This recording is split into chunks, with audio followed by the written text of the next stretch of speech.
Hello दोस्तों, आप सभी को आपके अपने यूट्यूब चैनल पे बहुत-बहुत स्वागत है। आशा करते हैं आप सभी जम करके तैयारी कर रहे होंगे और जम करके करना भी चाहिए क्योंकि जो आने वाला जो समय है आपका, ये आपके लिए बहुत महत्वपूर्ण है।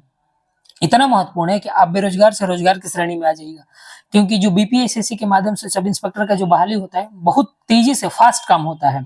ठीक है? तो आप थोड़ा-सा भी सुस्ताइएगा नहीं क्योंकि मतलब थोड़ा-सा सुस्ताने का मतलब कि बहुत आप पीछे चले जाइएगा। तो एकदम रिदम बना करके रखना है। ठीक? कंसिस्टेंसी बहुत ज़रूरी है, लगातार आपको मेहनत करना है क्योंकि जब आप लगातार मेहनत करिएगा तो जो आने वाला जो होली होगा आपका, वो बहुत रंगीन होगा और आप एक अच्छे अपने आप में अच्छा महसूस करिएगा क्योंकि आप एक बेरोज़गार से रोज़गार बन गए होंगे। आपके अकाउंट में पर महीने एक अच्छा खासा मनी आएगा और आपके हाथ में पाँव रहेगा और आप चलिए वो तो अलग बात है। तो जो आपका जो एग्ज़ाम होता है, तो एग्ज़ाम के पेपर में आज हम बात करेंगे सिविक्स के बारे में। जो जो सिविक्स होता है, एक जैसे कि मैथमेटिक्स होता है ना, उसी तरह से सिविक्स भी काम करता है क्योंकि सिविक्स का भी एक खास दायरा होता है और भी कुछ-कुछ सब्जेक्ट हैं जिसका दायरा जो निश्चित नहीं है, वो कहीं से भी क्वेश्चन पूछा जा सकता है। लेकिन मैथमेटिक्स की तरह आपका सिविक्स का भी एक दायरा होता है। तो हमें ये कोशिश करना है कि एग्ज़ाम में सिविक्स का क्वेश्चन गलत ना हो। क्योंकि जब इसका एक खास दायरा है ही, तो हम वो सारे क्वेश्चन, सारे टॉपिक को क्लियर कर लेंगे और क्लियर कर लेते हैं अगर हम टॉपिकों को, जो भी महत्वपूर्ण टॉपिक है सिविक्स के, तो हमें मतलब कि क्वेश्चन गलत होने का कोई गुंजाइश ही नहीं होता है।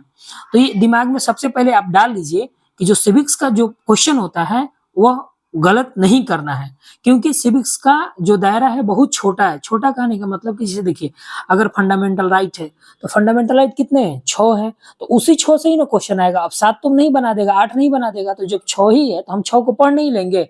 अगर हम फंडामेंटल ड्यूटीज़ की बात करते हैं तो फंडामेंटल ड्यूटी 11 है, ठीक? तो ये 11 हम फंडामेंटल ड्यूटी पढ़ लेंगे। ऐसा थोड़ी है कि एग्जामिनर जो हो जाएगा वो 12वाँ 13वाँ फंडामेंटल ड्यूटी पूछेगा। तो इस तरह से हम कह सकते हैं कि सिविक्स का जो दायरा है एक निश्चित दायरा है और उस दायरे को अगर हम कवर कर लेते हैं तो हमारा एक भी क्वेश्चन गलत नहीं होगा और एग्जाम में सिविक्स का क्वेश्चन रहता ही रहता है, बहुत अहम भूमिका निभाता है। तो सबसे पहले अपने साइकोलॉजी को ठीक कर लीजिए कि सिविक्स का क्वेश्चन को गलत नहीं करना है। क्यों नहीं करना है? क्योंकि इसका एक सीमित दायरा है। जब सीमित दायरा है तो आप उस सारे टॉपिकों को पढ़ लीजिए, ठीक? जब सारे टॉपिक को पढ़ लीजिएगा तो आपका क्वेश्चन गलत नहीं होगा। तो सारे टॉपिक कहने का मतलब कैसे लेते हैं? तो देखिए, कुछ-कुछ हम टॉपिक लिखे हैं अभी। जैसे देखिए, अनुसूची कितने हैं हमारे संविधान में? 12 है। तो आप क्या करिए कि 12हों अनुसूची को लिखिए। पहला अनुसूची में क्या है, दूसरा में क्या है, तीसरा में क्या है, नोट डाउन करिए। ज़्यादा देर नहीं लगेगा, 5 से 7 मिनट में तो आप लिख ही लीजिएगा इसको, अगर आपको याद है। याद भी नहीं है तो 2-3 बार पढ़िए और देख-देख करके लिखिए, तो आपके दिमाग में आ जाएगा। इससे क्या होता है कि हम जब 2 बार इसको मतलब कि जो अनुसूची से क्वेश्चन देखें, आपका 2-3 तरह का टाइप, एक तो नॉर्मली पूछ देते हैं कि अनुसूची 1 में क्या है, अनुसूची 7 में क्या है, अनुसूची 10 में क्या है। कभी-कभी ना आपको गलत छाँटने के लिए दे देता है। अनुसूची जो मिलान करने वाला होता है, उस तरह से भी दे देता है। आपको इसका मतलब कि आपको 4-5 अनुसूची याद रहेगा तभी ना आप मिलान कर पाइएगा। तो अनुसूची से क्वेश्चन रहता है तो आप अनुसूची को क्लियर कर लीजिए एकदम आसान भाषा में, आराम से बैठ करके। जब आप पढ़ लीजिएगा तो एकांत में बैठ करके अपने से देखिए, अनुसूची 1 में क्या है, 2 में क्या है, 3 में क्या है, 4 में क्या है, इस तरह से अनुसूची हो गया। फिर 22 भाग है। 22 भाग में आपका 22 भाग दिमाग में होना चाहिए कि भाग 1 में क्या है, भाग 2 में क्या है, भाग 3 क्या है, भाग 4 क्या है, भाग 5 क्या है। पूरा आराम से इसको पढ़ करके ये क्लियर कर लीजिए, ठीक? भाग 22 भाग भी खत्म हो गया। फिर है आपका फंडामेंटल राइट। जो भी फंडामेंटल राइट है, हमारे जो 6 फंडामेंटल राइट है, तो 6 को नोट डाउन करिए क्योंकि इससे क्वेश्चन हमेशा बनता है आपका, ठीक? फंडामेंटल ड्यूटीज, जो हमारे मौलिक कर्तव्य हैं, जो हमारे मौलिक कर्तव्य 11 है, तो 11 कर्तव्य को 4-5 बार पढ़िए क्योंकि एग्जाम में क्या करेगा कि लिख देगा निम्नलिखित में से कौन सा है जो फंडामेंटल कर्तव्य मतलब कि मौलिक कर्तव्य नहीं है। तो आपको 11 कर्तव्य आपके दिमाग में रहेगा तभी ना आप समझ पाइएगा कि कौन सा है और कौन सा नहीं है। तो ये हो गया फंडामेंटल ड्यूटीज। अब नेक्स्ट टॉपिक का बात करते हैं आपका राज्यों का गठन। जैसे असम का गठन कब हुआ, मणिपुर का गठन कब हुआ, तो ये सम टाइम दे देता है और कभी-कभी क्या देता है कि एक लाइन में पूछ देता है कि असम का गठन कब हुआ, नागालैंड का गठन कब हुआ। लेकिन कभी-कभी क्या देता है ना कि निम्नलिखित को क्या कर देगा कि एक 5-6 को राज्य दे देगा और सजाने के लिए बोल देगा कि निम्नलिखित राज्यों में से किसका गठन क्रमवार हुआ है। मतलब कि सबसे पहले असम का हुआ है, फिर मुंबई, गुजरात का गठन हुआ। इस तरह से वो आपका बँटवारा सीक्वेंस के आधार पर सजाने के लिए दे दे। तो आपको याद रहेगा सभी राज्यों का गठन, तभी ना आप सजा पाइएगा। तो ये भी एक आसान है और लेकिन आपका मतलब कि बहुत पक्का एक नंबर मिलने वाला है ये सब पॉइंट। फिर संवैधानिक उपचार से क्वेश्चन हमेशा रहेगा आपका। जो पांचों संवैधानिक उपचार है, ये पांचों को पढ़ लीजिए आप, ठीक है? ये पांचों पढ़ने से आपको बहुत कॉन्फिडेंस आ जाए। तो संवैधानिक उपचार 5 हो जाएगा।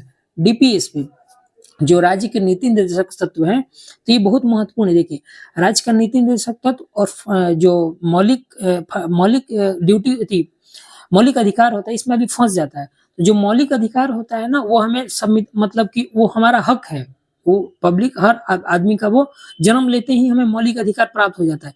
लेकिन जो डीपीएसपी होता है, राज्य का नीति निर्देशक तत्व जो होता है, ये राज्यों के ऊपर डिपेंड करता है। वो चाहेगी तो वो देगी, नहीं चाहेगी तो वो नहीं देगी। तो ये बड़ा दोनों में मूल अंतर यही होता है, ठीक ना, कि जन्म लेते ही मतलब कि आपको वो फंडामेंटल जो राइट है आपको स्वतः मिल जाता है। लेकिन जो डीपीएसपी है, जिसको नीति निर्देशक तत्व बोलते हैं, ये सरकार के द्वारा दिया जाता है।